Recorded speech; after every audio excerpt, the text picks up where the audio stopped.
When you have a personal trainer and the only time you meet with them is once a week for check-in, and you got to send them in the weights, you got to send them the pictures, because that's someone that you trust so much that you don't want to disappoint them. But for anyone that's looking and struggling, be like, even as a leader, you feel like you got it together. Even if you got it together, we still need to have those people on their side to help push us along.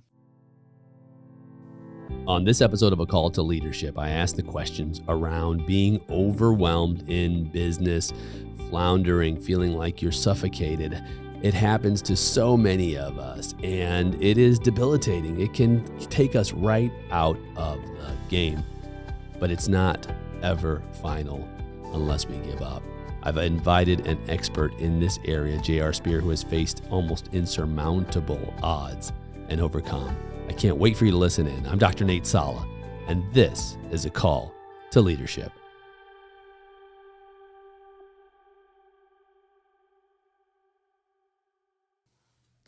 JR, so good to have you back on the show. Yeah, I'm glad to be here. Thank you so much for having me. You flew all the way into St. Louis just to see me? Yeah, right? Yeah. Man, we've had years and years together in the trenches as business people. And I wanted to kick this episode off just going deep, just right off the bat. Sure. We're driven. Entrepreneurs generally are driven. If you're a sloth, you're probably not going to be very successful at entrepreneurship. But that also comes with a cost. And someone listening is facing some serious stress right now in relationship to drive. Yeah. You and I have faced it. We face it constantly, probably facing a bit right now. Part of that is we take on a lot. We really push. And I remember I started out when I was 21 years old, and some start out a little younger, some start out later in life. But I remember I wanted to be on my own, and I didn't want to have to work for anyone else. I figured if I could do the job just as well as my employer, why not just go do it on my own? Of course, then you take on responsibility. You don't really know what you're doing early on. And then the stress comes, because now you've got money you've got to earn. You've got bills to pay. You've got customers to satisfy. You've got customers to obtain, right, to create. Yeah. And so I found I would wake up in the morning, most mornings, and the stress was so heavy that the way I would describe it is I would have a backpack full of 50-pound gym weights, and I would strap it on my back every morning and carry that huge, heavy load into my day. Yeah. Have you ever felt that way? Yeah, 100%. And I feel that all the time. And here, there's a couple things that I talk about and teach on a regular basis for our clients in my community on how to actually overcome it and different things. But here's the reality too. If I don't feel like I have that weight on my shoulders, and if I feel like I'm not pissing certain people off, then I feel like I'm not doing enough, or I'm just not driven enough, or I'm not doing enough. Because, one thing that we learn, I'm a combat veteran, but one thing we learned in Iraq is complacency kills. So when you start getting complacent is the second that you have the opportunity and the chance that you might cost your life. And the same thing in our business. When we start getting complacent inside of our business is the first time that you might actually see your business fall or where it's failing. So yeah, I feel that weight a lot more than I like to admit. But it's there's a saying that I was taught a long time ago, and I actually interviewed on my podcast a while ago, and he was more from a Christian leadership standpoint for marriages, because he helps Christian leaders and their families and help marriages thrive. But one saying that he told me, and it just stuck with me ever since then. It's not even just in your marriages, but it's everyday life. It's how you respond is everything.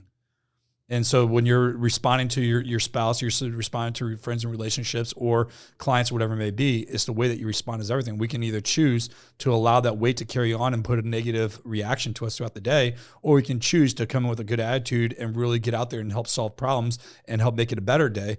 But we're all going to find those different things that are going to drive us down. And it's what we do that responds and make a difference. But if you want me to, I'll love to go into my process and to help people. Love to hear your process. Before you go into that, just to stop right there, because our responses, I think that's such an important aspect to even the perspective we have on a daily basis. Yeah.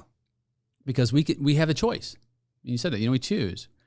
And now the flip side of that is people will say, I'm in such a rough spot right now that I can't even imagine choosing to have a different perspective or choosing to respond with a go-getter attitude when I'm in the dumps because like the bills are overdue, or my customers are unhappy, or I'm understaffed, or just fill in the blank, right? Or, stuff is going on at home and I'm not even able to have control over those environments. Someone right now is facing that. Yeah. So the reality is we only can control the things that we can't control. So there's certain things in our life that we can't control, and then you can't really do anything about it, but you can control with what's in front of you and focusing on those things that you can control. So figuring out like, okay, you got a family environment, you have your business that's struggling, or you have payments that are bills that are coming in, and you have understaffed to different things that you're struggling with. But the only thing you can really hyper focus on is what you can control, and just really make a list and really figure out the efforts and the execution that's going to take for you to be able to do that. Because you can't focus on put all your efforts into the things that you can't control, because all it's going to do is bring you down. I remember there was a moment. I won't go through the whole story, but when I was through pretty much ambushed and blown up in Iraq in 2007. I had to really make a switch in my head. And I remember that switch. And now I can't say this is a positive thing or a negative thing, because it affected me negatively even today in a lot of different ways. But in that moment of being in a combat zone and a war zone, it definitely made me be able to respond in the moments and where I was at, and be able to react and be able to complete and move forward with the mission. And after the bomb went off and stuff like that, I remember settling down that night and being like, you know what, I had the choice where I can continue to reflect and dread on the things of what just happened. There was a lot of death, a lot of blood, I'm injured, and there's a lot of things that go on. And then allow that to affect me for the daily mission, because the mission's still going on. The mission in life and the mission in combat and waking up and doing what we had to do was still going to take place whether I wanted to or not. I didn't have a choice. So I could have played the victim card and be like, you know what, this happened to me. I'm not going to get out of bed and do this. But reality is, if I don't, that's life or death. And so I had to tell myself, is like, I'm making a choice. I'm going to do everything I can to survive, do everything I can to move forward. And then I clicked that off in my head, and immediately I was able to respond and move forward and complete the daily missions until I got 2 feet back down on the ground in the U.S. soil. And it was that moment, though, that the reason why I say on a negative standpoint, because even today, there's a lot of blockages. Like, we go through life and we just kind of file things away in our brain that things kind of file away, and I just don't deal with it. And that's things I struggle with. But during that time, in that moment, I was able to provide safety for myself and move forward with what needed to get done, because I told myself this is what I can control, this is what I can't control, and be able to move forward with the mission. Well, and that's important because, and first of all, thank you for your service. Yeah. Your service has afforded us the freedom to be able to have this conversation. So for you and every other veteran, thank you. There's so much power in focusing on what I can control. Yeah. Because it's such a waste of time to lament or just expend valuable resources on the uncontrollables. And maybe there are uncontrollables. Everybody's got them in a day, right? Constantly things are bombarding us, problems that maybe I don't have all the answers right now. And sometimes the answer comes tomorrow or the next day or the next week. I think that's where discernment and patience comes in. And again, focusing on these are aspects of my day, my situation that I can influence, that I can change. And that's really the heart of leadership. When we're talking about leadership, we're talking about influence, right? What can I influence and what can I not? Having the vision, and not only the vision in the moment, but the long-range vision to pull me through. It's been said that, your vision pulls you through the adversity, pulls you through the tension. And so having an anchor in the future that's a better future state than now. Why do we even become entrepreneurs, business people, right? There was a desire in the future that gave us hope for a state that was so incredibly attractive, so incredibly irresistible, that we left what some would call a guaranteed paycheck. And we know there's never such a thing as a guaranteed paycheck, Not right? at all. Yeah. Because that could end any day too. Yeah. It happens all the time. But I think holding on to, in the moment, Like, oh my goodness, the weight is just bearing down on me. Why I did this in the first place. Go back to the basic. And for me, part of the why is freedom. Like, I get the freedom to choose my outcomes. I don't have to go and ask permission. Now, granted, that freedom comes with a cost. Yeah. Just like it came with a cost for you when you were serving in Iraq. Yeah. But you chose to get back up. How do you, now tell me about the process. How, because I think processes are important. You know, step by step, walk our listener through that process, your process. Yeah, absolutely. But before we kind of go in there, you know, being a man of faith, and I know that there's a leadership show, and you got a lot of Christian leaders. You know, one thing that really helped me get through is, first off, is staying on God's word and what His promises and what He says. And then one scripture that I remind myself daily is, we're not supposed to live our life in fear, but in power, love, and sound mind. And just knowing that, even in Jeremiah 20:11, where it says He has a hope in the future for our life. And those different types of scriptures really helps me lean on to be able to move forward. And gosh, even last November in 2021, I got COVID really bad. And I wouldn't consider myself an emotional person, but I got COVID so bad that it put me in the hospital. And then I remember looking at the doctor and asking him, saying, "Hey, am I going to be okay? And is this fatal?" And he just looked at me and says, "We don't know." And there was no certainty with that. And to me, that was like, it was a scary moment. So through that moment, and I was only there for about a week. And then when I got back home, I was feeling a little bit better, not 100%. I had panic attacks. I had anxiety. I had all these different things. And I've been in business and entrepreneur for more than 15 years and never experienced anything like this before. And, you know, COVID affects a lot of people in many different ways.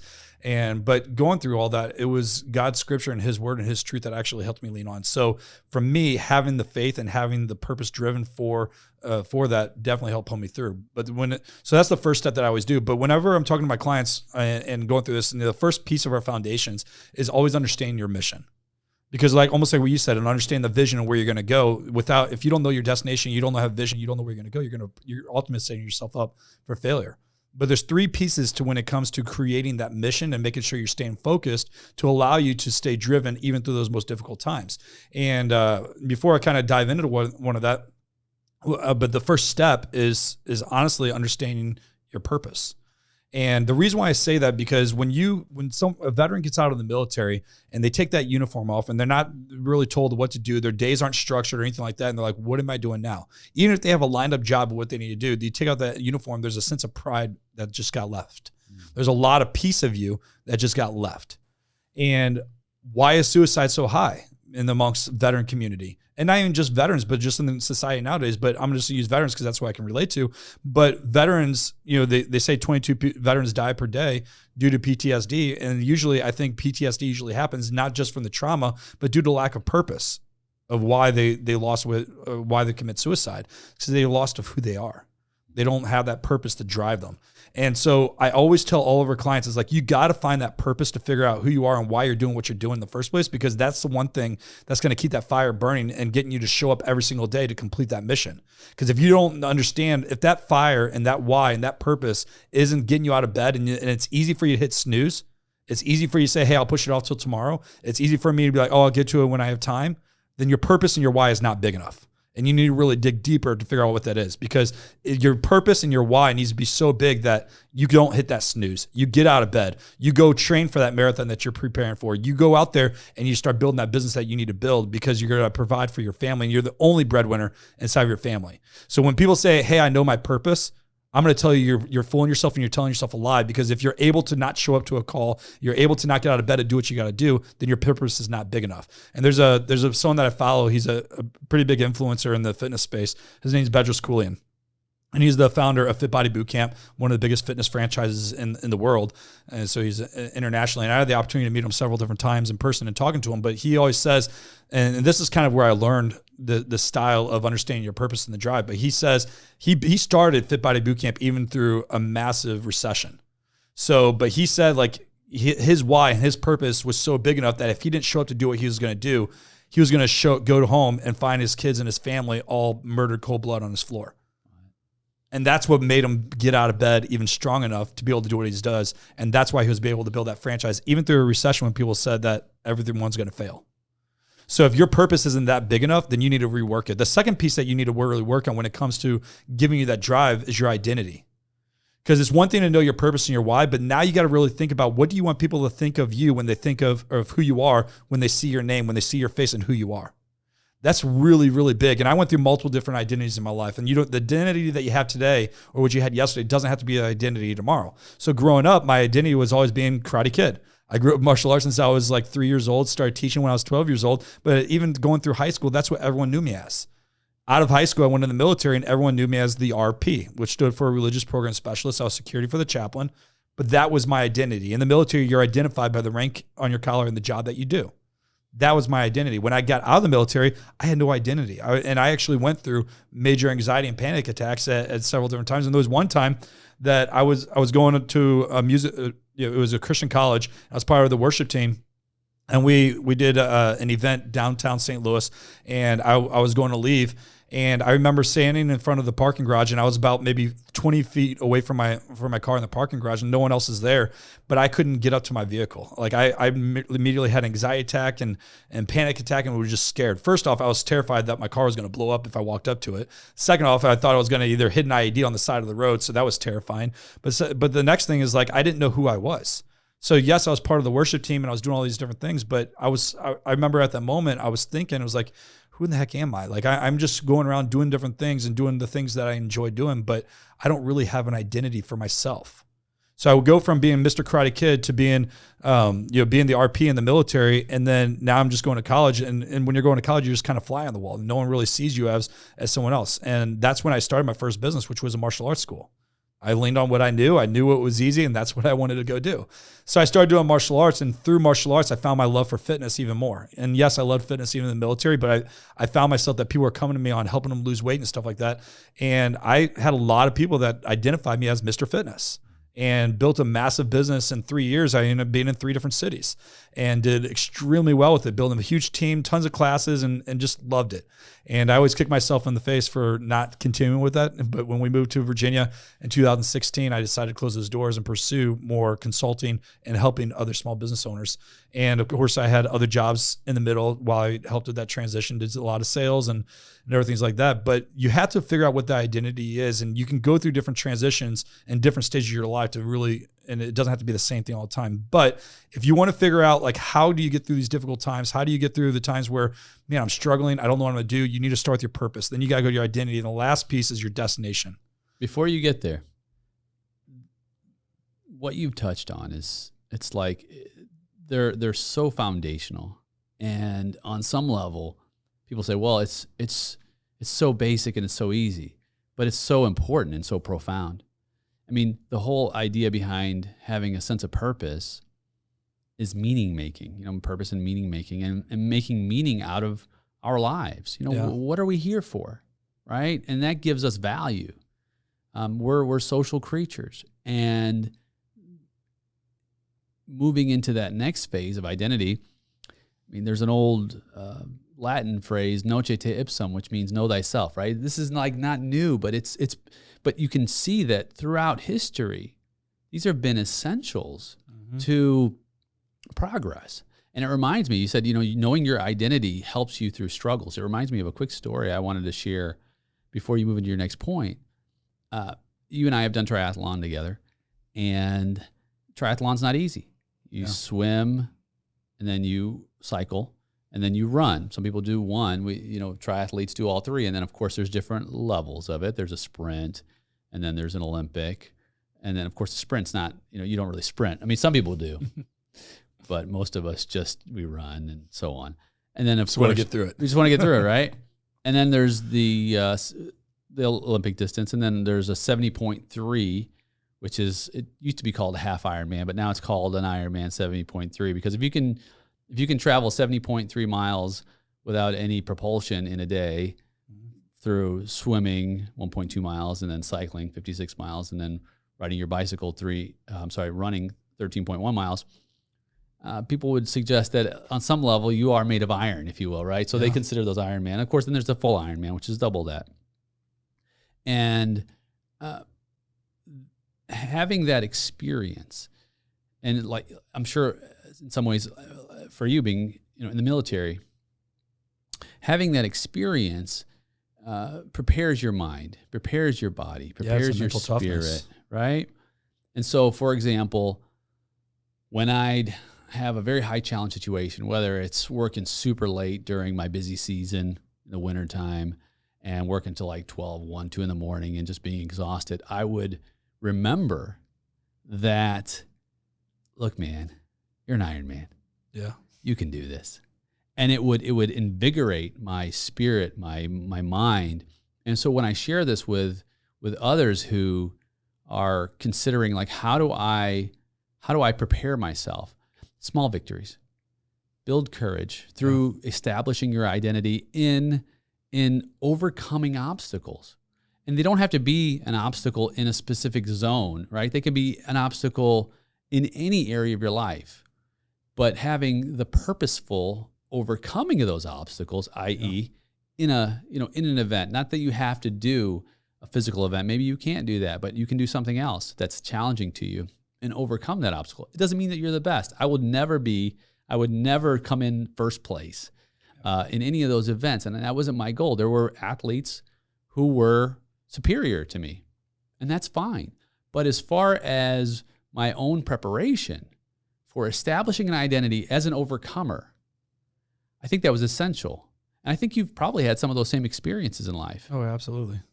And they pull you through. Yeah. So for the listener who is considering, like, how do I do that? Well, say, for example, you're going for a walk and you see a hill and you say, I'm going to take the easy route. Take the hill.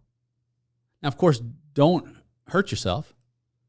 Maybe you go partway up the hill today and then you turn around.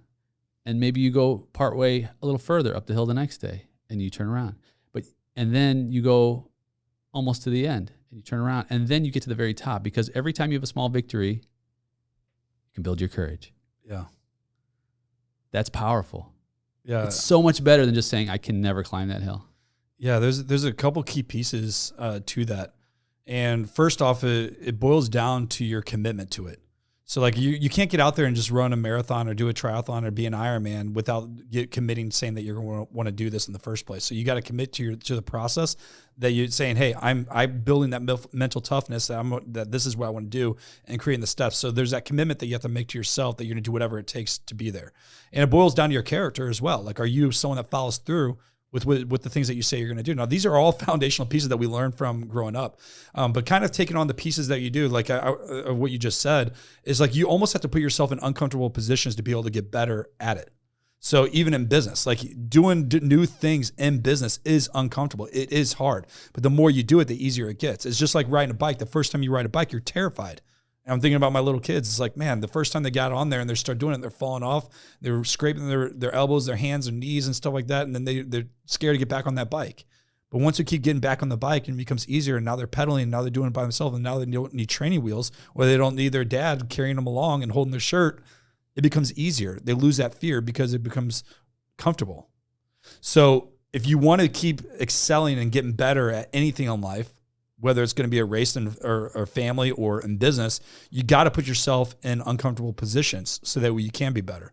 For me personally, I don't know. I don't know if it's because of my upbringing as a child. Like, I probably went to 7 different schools from preschool all the way to the time I graduated, or if it was in the military where I'm constantly moving from city to city or different bases and stuff like that. But for me, I go through like different cycles. Almost every 2 to 3 years, I get bored of what I'm doing in my business, which is probably why I stopped Power for Boot Camp at the time, because I was just not being challenged enough. It was just easy, and I was like, I need to do something different. It drives my wife absolutely nuts. She's like, Jared, why don't you just do something and stick to it and stop creating something new? Because I keep going and be like, I have this amazing idea, and I go, wait, it's going to be part of my business. It's part of Creek Consulting. Don't worry about it. It's just an extension of what it's going to be. So I'm not stopping it and doing it. So this happened like a couple of weeks ago, and she's like, oh, great, what's he talking about now? But the thing is, I go through different cycles where things become too easy, and I'm just not challenged anymore, and I'm too comfortable.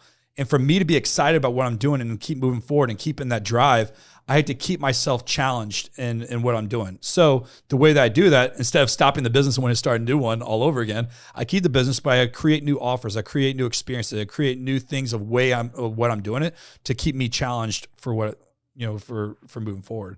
And I think that's for us, if we want to become better leaders if we want to become better entrepreneurs, if we want to become better fathers, better husbands, all these different things, we need to put ourselves in challenging situations so that way we can grow from it. 100%. In fact, I've heard it said like this: comfort is the enemy of progress. 100%, yeah. And so there's a place for comfort. Not that we don't need comfort. We need rest.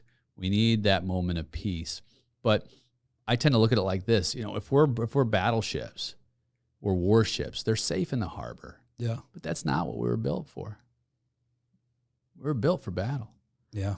And it is a battle out there. And the fact that the comfort piece being the enemy to progress, I think it's a good barometer for us. Because if we're in a state of comfort for too long, it's likely that we're not growing. I mean, and that's physiology. You've been to the gym. We both have been, at the gym working out. You see the person sitting on the machine, watching TV, the machine that you want, right? And they're just kind of hanging. Yeah. And you're like, I don't think you're going to grow very much, because you need that tension to tear those muscles. Yeah, I call that commitment. That's commitment. Yeah. Yeah. And having that commitment. And so, for example, you talked about the marathon, right? I started out with a 5K. But before I could do a 5K, which is 3.1 miles, I had to figure out how to run a mile, right? Because you start somewhere, you take baby steps. In fact, we had something going on at the office. We used to do it years ago. So we've been in business for 27 years. When I first started, after I'd see every client, about a client an hour, I would do 10 push-ups. And so about 10-hour days during busy time. And then, so I would do 100 push-ups. Well, I quit doing that for I don't know how long. And then last year, I started back. I was like, why don't we do this again? So I invited any of my staff members to join me in this whole push-up thing. And I had one of my staff members who said, so I was doing my push-ups. So it looks kind of weird. You walk into my office and I'm just doing push-ups in a suit, right? Yeah. But one of my staff members was like, man, I wish I could do that many push-ups. Like, well, can you do one? Yeah, I could probably do one. Just do one. And work and have the commitment to get there. So my commitment, if you will, was 500 push-ups in a day. That was my goal. So it was, if I got up to where I was doing 50 push-ups every hour for a 10-hour day, I would hit my number. I started out with a 10. I moved to 20, 25, 30. Now, some days, I just didn't have it in me. Yeah. And, working long days, and guess what I would do? I would take a step back, and I would have a little bit of rest, because I knew my muscles needed recovery. But then I needed to go back into a state of discomfort so I can progress. And then to 30, 35, 40, 42, 44, 48. And then by the end of my busy time, I was up to 50. And it was just one day. That's all I needed to do it for, was just one day. And I hit my number. But that's what you're talking about. Yep. It was uncomfortable, but it wasn't impossible either. Yeah. And setting ourselves up for success, because I think on the flip side of that, even in that identity piece and that purpose piece, we can set ourselves up for failure. And I say that because sometimes we can overshoot the expectation of what's possible in the moment, right? All things being equal. And we sometimes have to take a step back in life and say, okay, what is possible right now for my life? Because sometimes we take on too much. And then that's part of the stress thing, right? Yeah. So let's walk me through this last piece. Yeah, so I'll get into that. But before I mention it, something you just said that's really important is your environment. So like your environment, we're going to be influenced around the people that we're going to be around too. So you stepping up as a leader and getting the other people around, well, they thought something was impossible, but because they saw you as the leader to be able to drive them forward, they started seeing that it was possible. It's like, oh man, if Nate can do this, I can do this. If other people in the room can do this, I can do this. I remember I had a mindset shift that I didn't even think was possible. Like I mentioned this to you earlier, even making a couple $1,000s online seemed very impossible for me. But then I was part of a group and an environment and community of people that are making 20, 30, 50, $100,000+ per month in the online business space and things like that. But before I knew it, within a matter of like only a couple weeks and months, I was doing the same thing. And it's because I thought differently. So it's something that you told me a couple of weeks ago. You mentioned like, Jared, you need to stop thinking like $1 million business and start thinking like a $10 million business. That stuck me hard because I started reflecting on that. I'm like, man, I've been thinking really small lately.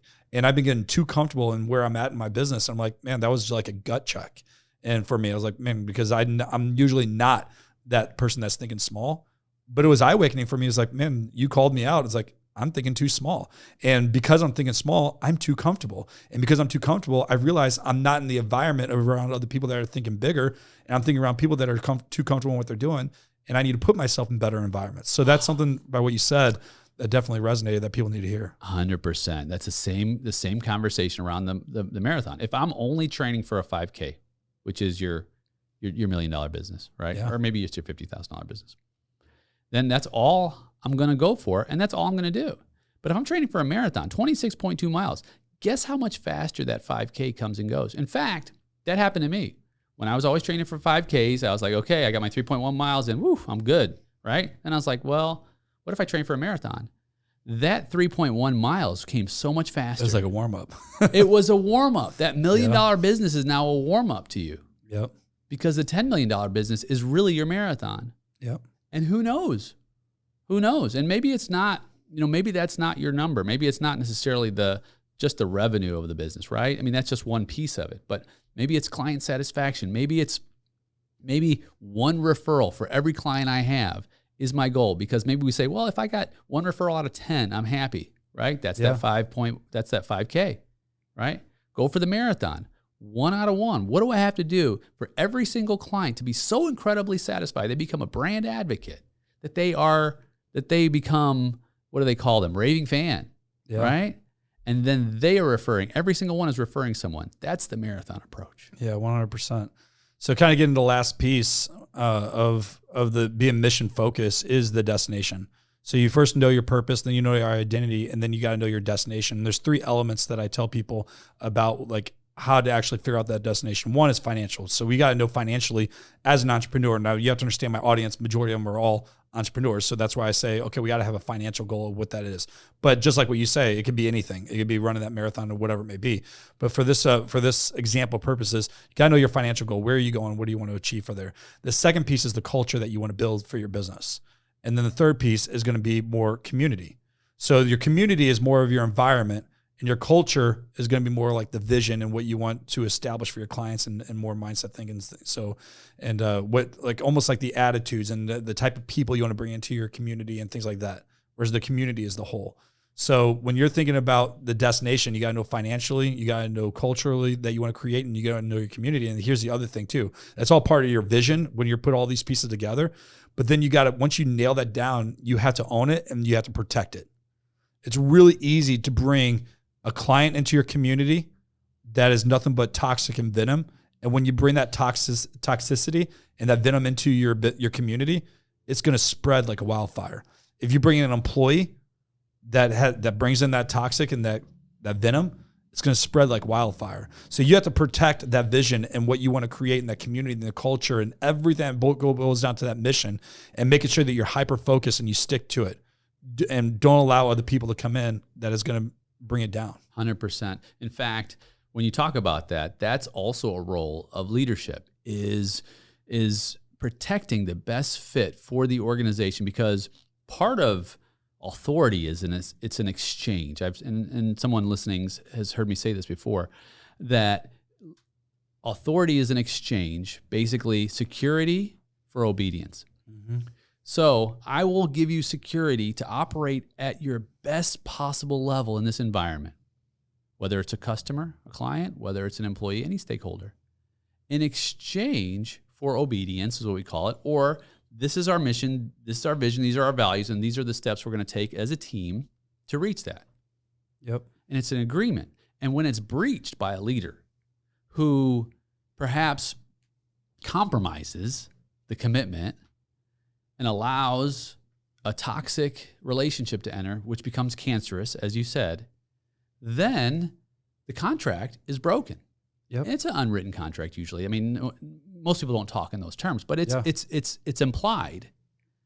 And so then what happens? Well, you know what? If you're not honoring your side of the bargain as a leader, why should I honor my side as a stakeholder? Yep. It's so critical. But on the flip side of that is when we do honor it and we set those boundaries and we do not compromise under any circumstances. And that comes back to processes, vetting the best fit, right? Not only a customer, of course, absolutely a person who's going to be a part of creating an experience, our people. And sometimes we do compromise, like, oh, I just needed somebody to fill in that position. Or maybe the interview went really well and I didn't check references. Or maybe it started out great, but then the vision changed for one of my staff members and their vision began to deviate from the company core vision, the mission, and of course, even the values. Yep. Sometimes that comes out in the wash, and we've got to make tough choices, right? To what I would call free someone's future so that we can maintain the integrity of the hull of this leadership. Yeah. Yeah. Agree 100%. Yeah. So as you walk through these processes, now it's easy to say it on our end, right? Yep. But we miss it too. And so, nobody has it down 100%. Nobody has it to where they don't miss it or fail. And that's not the problem. The problem isn't that we're going to make mistakes. Really the problem is, I think it comes full circle back to what you were talking about, how we respond to them. Yeah. Right? How we respond to the challenges that are stressing us out. What can we control? How can we create an environment that's full of purpose? I love that. Understands identity, right? And is all about creating an environment that leads us to our desired destination, because that's what people want. People want to go to a better future state. And as leaders, it's our responsibility to not only paint the picture, but guide and direct along that path. 100%. Yeah. Yeah. So, I mean, you got to protect it, and you got to be able, you got to be able to understand what that is. But one thing I wanted to say, kind of hitting on it, is like how, like, even as a leader, what we do, we fail at times. That's why it's so important to have a coach. It's so important to have people along your side. They're going to hold you accountable, to be that bouncing board, to be that person that, is just there to support you throughout it, because every person needs a coach. Every person needs that accountability, that person, that mentor to help guide us and push us through. And I'll tell you, every time I had a coach, or that I never had a coach, my business started going down. Every time I had a coach, my business would go up because I was accountable to them. It's like having a personal trainer. Like when you have a personal trainer, and let's just say it's an online coach, and the only time you meet with them is once a week for check-in, and you got to send them in the weights, you got to send them the pictures. Do you not think I'm getting terrified leading up to that day and saying, oh crud, I got to send them pictures, I got to send them my weight. I don't want to fail, because it's someone that you trust so much that you don't want to disappoint them. But for anyone that's looking and struggling, like, even as a leader, you feel like you got it together. Even if you got it together, we still need to have those people on their side to help push us along. Undisputable. And I think about even me growing up, like you think about when you were new entrepreneur, new husband, new follower, having those people in your camp who cared to invest in you. And, the mentor is someone who's been there, mm-hmm. and who you can respect and honor, and who can not only guide you, but as you said, hold you accountable. Someone that you hopefully can be transparent with, you can share your struggles. Part of the problem, I think, that people face, someone right now is listening saying, I get it, but I wouldn't even know where to start. I mean, where are they? Where is it? Are those like mentors are us? I mean, where do you find mentor? And of course, that's a good question. It's a valid question. As far as your journey, JR, I mean, how have you found people that have mentored you? Networking, asking questions, looking into my inner circle of the people that I'm talking to, seeing what, and just asking them. A good example would be me and you. You would be someone that I would definitely look up to and consider as a mentor of mine, and someone that I respect greatly. And so whenever I have a specific question on a specific business thing, you're the first person I want to lean on. So just asking them, and then maybe you guys can work something out and create an offer, or they help you out just as serving you. I mean, you just never know.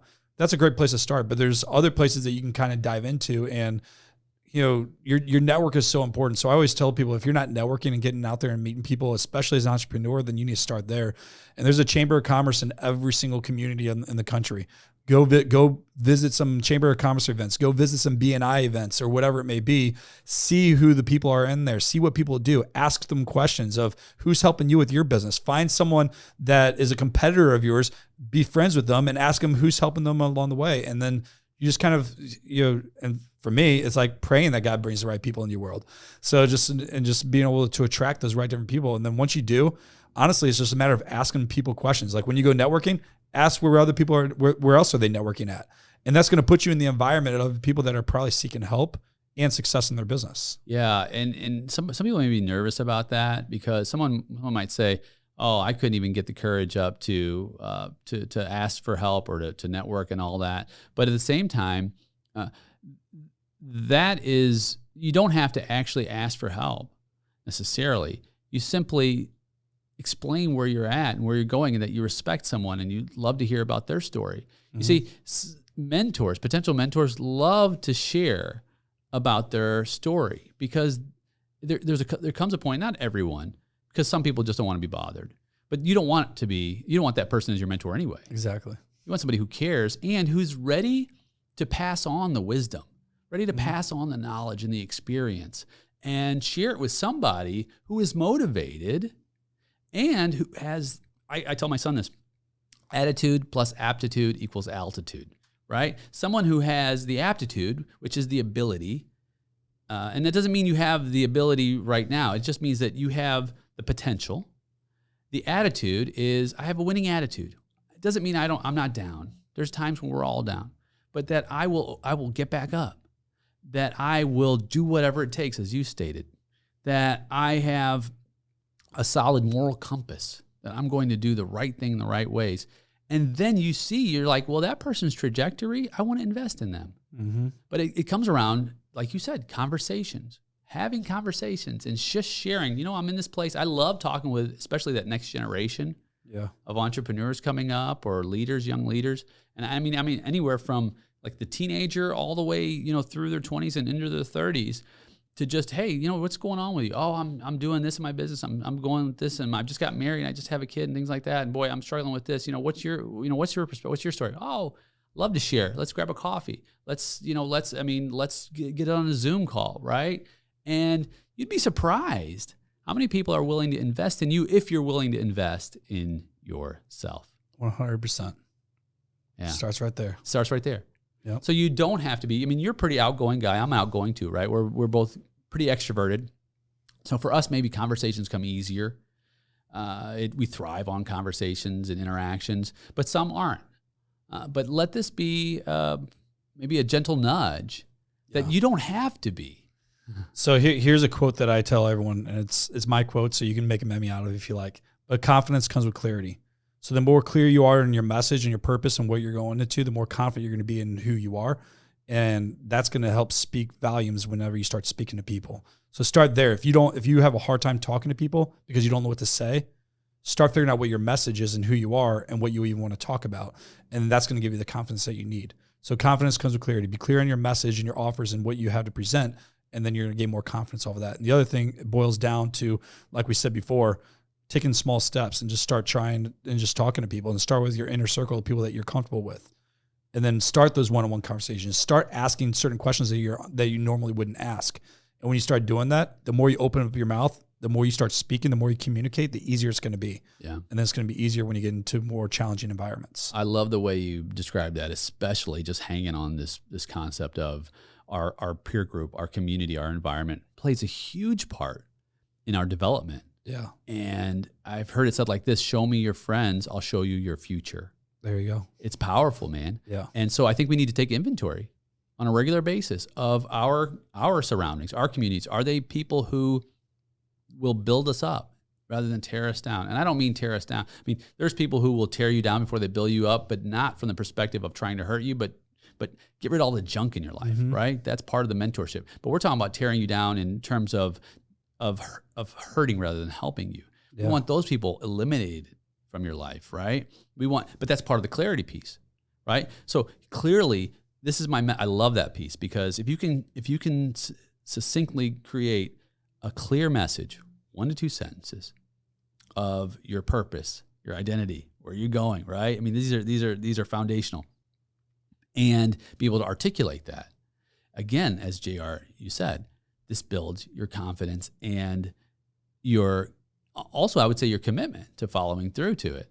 Mm-hmm. But then you begin to surround yourself with people who believe what you believe and who are going where you're going. That's part of leadership and influence, right? So once you can communicate that, then others around you who are going in that direction will also bind with you. And guess what happens to the haters? Well, they start to fall off, right? Because they're like, well, we're not going the same place because I'm trying to keep myself down. Yep. But you're going up. Yep. So we're going in different directions. Yeah. And so over the years, we've all had them in our life. I've pretty much eliminated all the people in my life who were cancerous and toxic. I mean, I'm thinking out loud right now, but I can't think of anyone in my life right now, in my sphere, my community, who is like that. In fact, my community is filled with people who, and I'm not talking about people who make you feel good just to make you feel good. I'm talking about people that will challenge me. Yeah. Hardcore, but in love, because they want to see the best for me and I want to see the best for them. And man, that's energizing to get up in the morning, because guess what? That backpack I was talking about at the beginning of our episode, I don't put that on anymore. Yeah. Because it's not full of all these heavy weights and these burdens. Now it's full of life that I can go spread the joy of the adventure in every season with everyone I meet. That's good. Yeah. So JR, as you progress through your journey and your travels, where are you finding that those pieces you have to revisit the most out of your process? Yeah, so I'm actually in that journey right now, and the biggest thing that I'm reflecting on personally is what brings me joy and what's bringing more stress. Because I'm trying to do everything I can to remove as much stress out of my life and toxic and cancer and within my life as possible. And it even boils down to offers. Like some offers that I offered in my business last year for our clients is completely different than what I'm even offering today. And I started looking at the things that I enjoyed doing that was taking too much or not taking as much time, and the things that were taking up too much time, and if I even liked doing it or not. And then I started removing it and kept the things that I enjoy. So yes, it might be a lower ticket type offer that I'm selling my clients, but it's the things that makes it easy and keeps me happy. So I look at the things that keep me happy, that brings joy in my life, but also I reflect on the things that are not bringing me joy. They're bringing me more stress, and I find ways to get rid of them and to simplify the processes so I can keep more happiness in my life. And I think part of that is saying no. Oh, boundaries is huge. No. You gotta say no, and that has to be part of your daily language. Learn how to say no and respecting your time and your vision, which goes back to the vision. But does it feed the vision and the mission that you're on? And if it doesn't, you need to say no, because it boils down to commitment too. Are you committed to the processes? If I got scheduled appointments that I needed to do, I'm committed to that appointment. I need to make sure I show up and do that appointment because I'm committed to it. But my friend wants to go out and get some lunch or something like that, or grab a couple of drinks. That's okay. I still got things I got to do, maybe later on. So it's that commitment as well. And there's just so much involved with that. But yeah, it all boils down to those key things. Well, and then, yeah. And so if you're listening and it's resonating that, well, shoot, I don't even have a vision. Where can I start? There are many resources, and they're free. Even if you check out, we've got free templates on our site, and there's different areas that you can go for vision boards and YouTube videos and so on and so forth. I would encourage you, when this episode is over, the next thing to do is, if you don't have a vision or if you don't have a clear vision, is to take the next step and begin to develop your vision. Because if you don't know where you're going, any road will take you there. Yep. And that's dangerous, right? Because we only have so much time. And so having a sense of clarity in your vision, and we're talking about leadership here. And honestly, let's just lay it out. If you don't know where you're going, who's going to want to follow you? Yep. Right? I mean, wandering is not a prescription for effective leadership. Yep. Right? So if you want to be an effective leader, a better leader, start with vision, clear, compelling, attractive, worthwhile, achievable. And if you're not there yet, again, soon as we're done here, Don't even listen to the next episode. I would love for you to just binge listen to episodes. Stop right there and focus on a timeline, 1 week, to put your vision in order. Yeah. Yeah. It's good, man. Yeah. Man, I just love having you here. I love you, man. I'm so glad that we were put together, and we got to keep doing this. I mean, there's so much more. We're going to let our listener digest this really essential information, and let's just have you back. I love it. Yeah, man. So what do you say in the military? What's your key phrase? Semper Fi? Semper Fi. Semper Always Fi. faithful. Amen. Hoorah.